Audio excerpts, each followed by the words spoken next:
जय हिंद, जय महाराष्ट्र.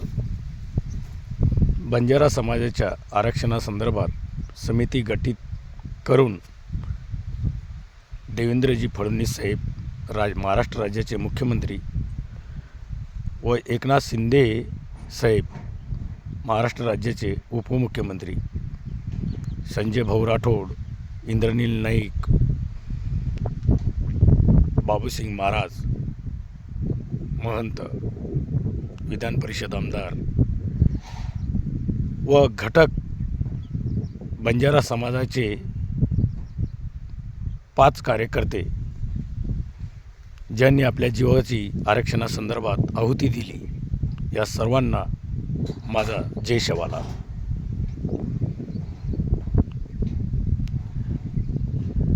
आदिवासी समाजाचे लखी जाधव नेहमी सांगत असतात की बंजारा समाजांना आरक्षण का मिळावं.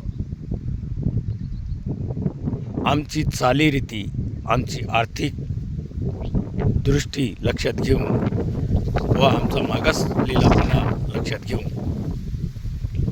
आज आमचा समाज बऱ्याच काही गोष्टीपासून होरपळत आहे. तरी मी आदिवासी,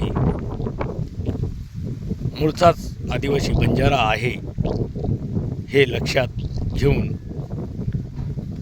सर्व महाराष्ट्रातील बंजारा समाजांना व जे आमचे मित्रभाऊ आदिवासी समाज आहे, आपण मानवता, धर्म, मतभेद या सर्व बाजूंना सावरून आपण एक मानवतेचे हकदार आहोत.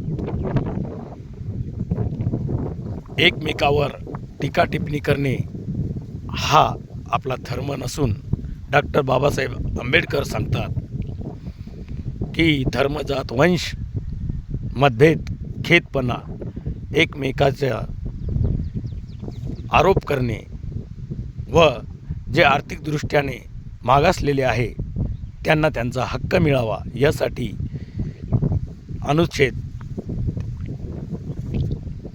342 नुसार आरक्षणाचा मूलभूत अधिकार मागासलेल्या जातींना मिळावा. त्यातली एक जात म्हणजे बंजारा समाज. तेलंगणा, हैदराबाद, ओडिसा, पंजाब या ठिकाणी आम्ही अनुसूचित जमातीमध्ये आहोत, म्हणजे शेड्यूल ट्राईब आहोत. तरी मित्रांनो, आमच्यावर टीका टिप्पणी न करता आम्ही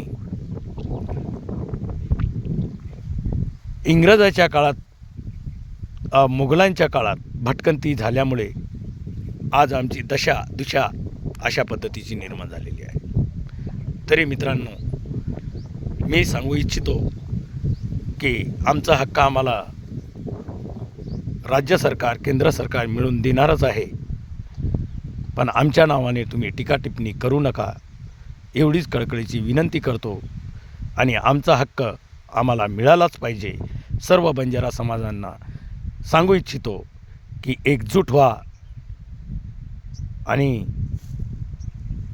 आपला लढा लढूया आणि आरक्षण मिळवूया. धन्यवाद.